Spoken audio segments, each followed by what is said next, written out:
Podcast Historia Universal Contemporánea. Temporada 6, Episodio 4. La Revolución Comunista China de 1949. Bienvenidos, esto es Historia Universal Contemporánea, el podcast en el que analizamos procesos históricos que tienen que ver con nuestro presente. Soy Raimundo Salcedo y en esta sexta temporada nuestra temática es la Guerra Fría. Y hoy vamos del otro lado del mundo para hablar de la Revolución China de 1949, y para esto habrá que recordar el episodio 7 de la temporada 5, en el que hablamos sobre la Segunda Guerra Sino-Japonesa, y cuyo enlace te voy a dejar aquí en la descripción de este podcast por si lo quieres escuchar de nuevo. Hablemos de historia. Solo como contexto general, a finales del siglo XIX, la dinastía Qing, que llevaba gobernando en lo que hoy es China desde el siglo XVII, estaba en franca decadencia. De hecho, los chinos conocen al siglo XIX como el siglo de la humillación, precisamente porque sufrieron de derrotas en las guerras del opio contra Inglaterra y Francia, además de derrota en la Primera Guerra Sino-Japonesa, lo que había provocado ya grandes revueltas y el surgimiento de movimientos nacionalistas y socialistas. La dinastía Qing tuvo problemas sucesorios en 1908, cuando el trono finalmente quedó en Puyi, un niño de 2 años, lo que, aunado a una serie de revueltas y sublevaciones en el orden militar, llevó a la abolición de la monarquía en 1912 y la formación de una república china en ese mismo año. En 1921 se formó el Partido Comunista Chino y entre 1934 y 1935 los comunistas chinos emprendieron la larga marcha que llevó la base revolucionaria china del sudeste al noroeste de China y dejó como líder indiscutible del partido y del movimiento a Mao Zedong. Pues bien, el final de la Segunda Guerra Mundial en China significó el final de la tregua de la guerra civil que había estallado en 1927 y que se había visto suspendida por la invasión japonesa a China en 1937. Esta guerra civil se libraba entre dos bandos, los nacionalistas encabezados por Chiang Kai-shek y los comunistas encabezados por Mao Zedong. Con la finalidad de lograr un gobierno de coalición y evitar que continuase la guerra civil, en 1945 el presidente estadounidense Harry S. Truman envió a George Marshall, su secretario de Estado, para que buscara un acuerdo entre los nacionalistas y los comunistas. Las reuniones fracasaron estrepitosamente debido a la falta de confianza que los participantes se tenían entre sí. La reanudación de las hostilidades entre nacionalistas y comunistas era inevitable. Será en julio de 1946 que los comunistas anuncien la formación del Ejército Popular de la Liberación tras haberse retirado de las mesas de negociación con Marshall y los nacionalistas. Durante la segunda mitad de 1946, los dos bandos se vuelven a enfrentar debido a que los nacionalistas, conscientes de su superioridad militar, lanzan una ofensiva sobre Manchuria en el verano de aquel año, ofensiva que se prolongaría hasta entrado 1947. En esta ofensiva, los nacionalistas se apoderaron de Andong y Tongua. Las relaciones entre los nacionalistas y Estados Unidos estaban cada vez más debilitadas al punto que Marshall decidió que se dejara de vender armas a los nacionalistas chinos tras esta ofensiva. Marshall amenazó entonces con renunciar a su puesto de mediador. Nada de esto impidió a los nacionalistas ni a los comunistas continuar con las hostilidades. El 10 de octubre, los nacionalistas tomaron Kaigan y con ello cortaron la comunicación entre Yan'an y Manchuria. El 8 de noviembre, Chiang Kai-shek ordenó detener los ataques hacia Manchuria y un alto al fuego el día 12 de aquel noviembre. Se convocó a una asamblea nacional para el 16 de noviembre a la que no asistieron los comunistas. Asamblea que para nosotros de este lado del mundo, el día de Navidad de 1946, proclamó una nueva constitución, que en Estados Unidos fue vista como un paso hacia la democratización. Democratización made in the USA, por supuesto, de China. El alto al fuego fue unilateral. Los comunistas se defendían en Manchuria y durante noviembre y diciembre de 1946 lograron contener a los nacionalistas. Las agrupaciones comunistas actuaban entonces como una guerra coordinada de guerrillas. El 8 de enero de 1947, Marshall abandonó China. Aunque oficialmente lo hacía para informar a Truman de los avances de las negociaciones, lo cierto era que su misión había terminado. Estaba siendo olímpicamente ignorado tanto por los nacionalistas como por los comunistas y su boicot armamentístico estaba surtiendo efectos nulos sobre la reactivada guerra civil. Ambos bandos estaban decididos a terminar sus diferencias por la vía de las armas. Las guerrillas comunistas seguían resistiendo. Entre diciembre de 1946 y mayo de 1947 repelieron 4 ataques nacionalistas y en el último pasaron finalmente a la ofensiva en 2 fases, una del 13 de marzo al 2 de junio, que se centró en los puntos débiles y poblaciones pequeñas, la segunda, que consistía en el ataque al cuartel general nacionalista localizado en Siping. La primera fase fue un éxito rotundo, la segunda no tanto, ya que en realidad no fue posible controlar la población de Siping. Sin embargo, sí habían logrado infligir a sus adversarios daños que a la postre serían irreparables. Además, los comunistas retomaron su estrategia de guerrillas. En los meses siguientes, el ejército comunista, bajo el mando de Lin Biao, inicia una serie de ataques en Manchuria, específicamente sobre las vías de comunicación entre las ciudades controladas por los nacionalistas, lo que obliga a que éstas hagan uso de un puente aéreo. A diferencia de lo que ocurriría en Berlín en el puente aéreo de 1948, los puentes aéreos nacionalistas chinos fueron infructuosos.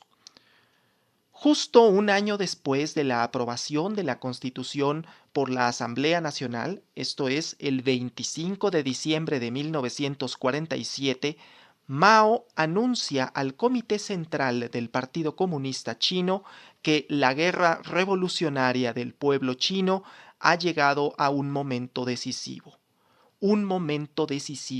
de la historia. Las deserciones de los nacionalistas crecen de manera inconmensurable y durante el año siguiente, en 1948, el ejército comunista consolidará su control de la zona norte y occidental de China, que estaba en disputa desde el final de la Segunda Guerra Mundial y la rendición de Japón en el verano de 1945. De hecho, en 1948 se sucedió una operación en 3 fases que llevaría al ejército comunista de la guerrilla en la que se encontraba a operaciones militares de proporciones mayores, en las que las fuerzas de Lin Biao sitiaron ciudades y repelieron ataques de gran escala lanzados por los nacionalistas encabezados por Chiang Kai-shek. Entre septiembre de 1948 y enero de 1949, Chiang Kai-shek y el ejército nacionalista se enfrentarían a la abrumadora superioridad del ejército comunista que había dado el salto cuántico. Ya no era más una guerrilla, sino ahora podía repeler incluso ataques con equipamiento pesado. Ante esta perspectiva, Chiang pidió la mediación de los países extranjeros para buscar una solución pacífica al conflicto, mientras su movimiento perdía 1 millón de efectivos. Huelga decir que no se logró. Ni siquiera la Unión Soviética de Stalin quería intervenir en algo así. No sobra decir que Stalin consideraba a Mao un marxista de margarina, aquejado de patriotería y de ideología pequeño-burguesa, y que aún entonces dudaba del éxito de la revolución que encabezaba Mao. En enero de 1949, Chiang Kai-shek renunció a la presidencia de la República de China. El 22 de enero, los comunistas tomaron Beijing. En febrero iniciaron las negociaciones de paz entre los comunistas y los nacionalistas, negociaciones que no llegaron a ningún puerto, y el 20 de abril de 1949 se reanudaron las hostilidades, con lo que los comunistas tomaron Shanghái y Nankín, esta última la antigua capital de la República de China, esto en mayo de 1949.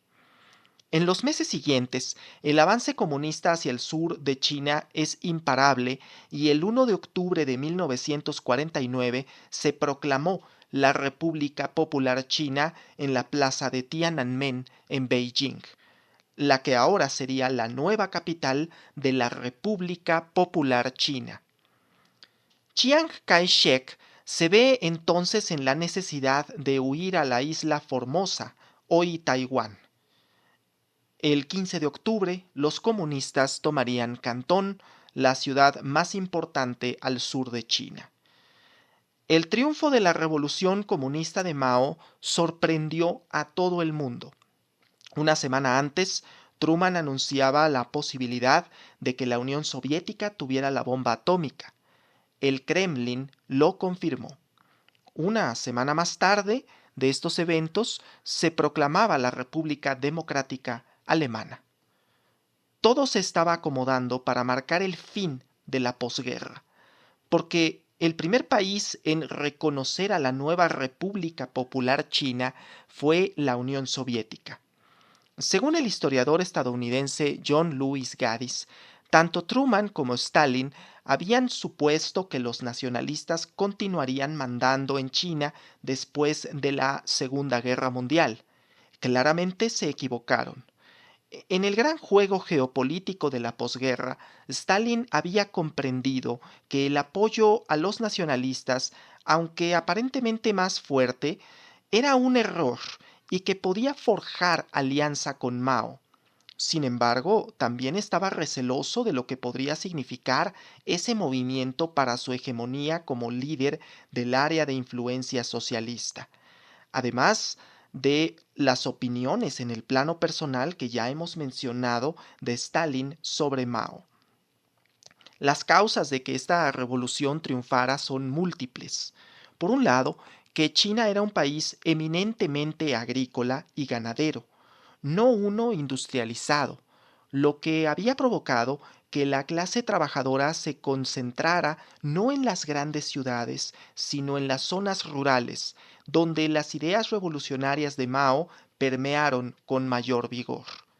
Lo hicieron, sobre todo, porque las poblaciones rurales vivían en gran pobreza y opresión desde la época de la dinastía Qing.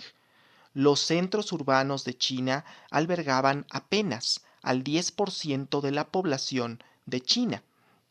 Para ponerlo en perspectiva, el chino promedio vivía básicamente con medio kilo de arroz o cereales al día, consumía menos de 80 gramos de té al año y adquiría un nuevo par de zapatos cada 5 años. La otra gran causa del triunfo de la revolución comunista fue el error estratégico de Chiang Kai-shek, que es muy claro. Como se dice coloquialmente aquí en México, el que mucho abarca, poco aprieta. Conforme al sinólogo francés Lucien Bianco, los nacionalistas ocuparon grandes extensiones de territorio que para su abastecimiento requerían del control de grandes extensiones de vías férreas. Las tropas nacionalistas, dispersas por esas grandes extensiones, habían perdido ya el hábito y los motivos para combatir, llegando incluso al extremo de la deserción. En palabras de Bianco, no solo deserciones, sino defecciones de unidades enteras, que se pasan con armas y bagajes a las filas del Ejército Popular de Liberación. Las tropas, que no saben por qué combaten, saben al menos que los soldados del ejército enemigo no son maltratados. Fin de cita. Lo cierto es que el ejército nacionalista de Chiang no era precisamente leal a la causa nacionalista. De hecho, a pesar de su denominación, la realidad es que las tropas comunistas eran mucho más apegadas a su nación que los propios nacionalistas. Esto sumado a que las ideas de Mao retomaban el marxismo desde donde la historia se describe como la lucha de clases, podemos vislumbrar el motivo para que esta revolución llegara a buen puerto a finales de 1949. La revolución china abre la puerta a su conformación en el bloque socialista, pero al igual que ocurriría con Tito en Yugoslavia, Mao no era un títere que se pudiera mangonear fácilmente por el Kremlin. De hecho, cuando Mao visitó Moscú, Stalin lo tuvo esperando para poder ser recibido. La idea de una alianza sino-soviética era formidable, pero estaba llena de aristas. Uno de los temas, por ejemplo, era el control de las vías férreas transmanchurianas, que fueron concedidas a la Unión Soviética al final de la Segunda Guerra Mundial para facilitar la invasión a los territorios que por entonces ocupaba Japón en Manchuria. Esto, sumado al escepticismo con que Stalin se procedía respecto a la revolución china y su papel en el socialismo global, en donde se supondría que la Unión Soviética fuera la líder del movimiento socialista mundial, ponían en un hilo la posibilidad de que la Unión Soviética y la República Popular China pudieran tener algún tipo de alianza. La alianza se logró con el Tratado de Amistad, Alianza y Asistencia Mutua, firmado el 14 de febrero de 1950, que a su vez daría pie al estallido de la guerra en Corea, de la que ya hemos hablado en el episodio 12 de la temporada 3, cuyo enlace también dejo aquí en la descripción. Por otro lado, se iniciarán una serie de conflictos sobre la legitimidad del Estado chino ante la ONU y el reconocimiento internacional que deba tener la nueva República Popular China. No debe olvidarse que China cuenta con un asiento permanente en el Consejo de Seguridad de Naciones Unidas. Con el triunfo de la Revolución China y el pacto sino-soviético, el bloque socialista parecía consolidarse, aunque, contrario a lo que pudiera pensarse, no es como que China fuera directamente un títere de la Unión Soviética, ni que estas dos vayan a cerrar filas de manera contundente frente al bloque capitalista. En China iniciaría una revolución cultural en la era de Mao, y en el gran juego de ajedrez que es la Guerra Fría, han comenzado a caldearse los ánimos para la lucha entre las dos grandes potencias, ahora con capacidad nuclear completa, pero también con aliados que se han ido agregando poco a poco y que comienzan a amenazar las respectivas esferas de influencia.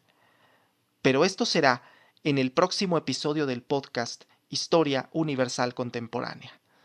Y pues bien, hemos llegado al final de este episodio. No olvides compartir el contenido y dejar un me gusta. Créeme que me ayuda bastante. También puedes considerar hacer alguna donación a través del enlace de PayPal que se encuentra en la descripción. Soy Raimundo Salcedo. Muchas gracias y hasta la próxima. Este episodio fue escrito, producido y narrado por Raimundo Manuel Salcedo Flores. Episodio en memoria de don Miguel Lang Blanco. La bibliografía consultada por estricto orden alfabético del apellido del autor es Lucien Bianco, Los orígenes de la Revolución China, 1915-1949. John Lewis Gaddis, Nueva Historia de la Guerra Fría. Álvaro Lozano, La Guerra Fría. Ronald E. Powazki, La Guerra Fría. Vladislav Subok, Un imperio fallido, la Unión Soviética durante la Guerra Fría.